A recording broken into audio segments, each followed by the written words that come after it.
వేములవాడలో చెక్కపల్లి గ్రామం శ్రీ భక్తాంజనేయ ఆలయంలో శ్రీ రాములవారి కళ్యాణ మహోత్సవ వేడుకలు కన్నుల పండుగగా జరిగాయి. కళ్యాణానికి చెక్కపల్లి ప్రజలు పెద్ద ఎత్తున తరలివచ్చి స్వామివారి కళ్యాణానికి పట్టు వస్త్రాలు, ముత్యాలు, పుస్తమెట్టెలు, ఒడిబియ్యం సమర్పించి మొక్కులు చెల్లించుకున్నారు. భక్తులకు ఆలయ కమిటీ అన్నదాన కార్యక్రమం ఏర్పాటు చేశారు. 1992 నుంచి జరుగుతున్న అన్నదాన కార్యక్రమానికి ఈ ఏడాది అన్నదాతగా తుంగతుర్తి నారాయణరావు వ్యవహరించారు. ఈ కార్యక్రమంలో ఆలయ కమిటీ సభ్యులు, ప్రజలు తదితరులు పాల్గొన్నారు. ఈ కళ్యాణాన్ని వివిధ పార్టీల నేతలు, నాయకులు తిలకించి స్వామివారి తీర్థ ప్రసాదాలు స్వీకరించారు.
మా చెక్కపల్లి గ్రామం లోపల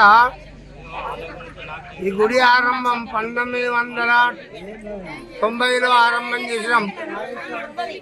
92లో మేము 92లో లాస్ట్ టైంలో మేము ఈ గుడిని ఆరంభం చేసుకొని 92లోనే మేము పూర్తి చేసుకొని 92లోనే ఈ దేవుణ్ణి ప్రతిష్ఠించి 95 నుంచి మొదలుకొని ఇప్పటి వరకు నిరంతరాయంగా ఎలాంటి గొడవలు లేకుండా అందరూ సంతోషంగా ప్రతి సంవత్సరం ఒక రకమైనటువంటి విధంగా ఈ దేవుని యొక్క కళ్యాణాన్ని మహావైభవపేతంగా జనులందరూ కూడా ఎంతో సంతోషంగా ఇవాళ మా గుడికి కలర్ లేదు అని మొన్న రాత్రి మా స్వాములంతా నాతో ముచ్చట చెప్తున్నారు.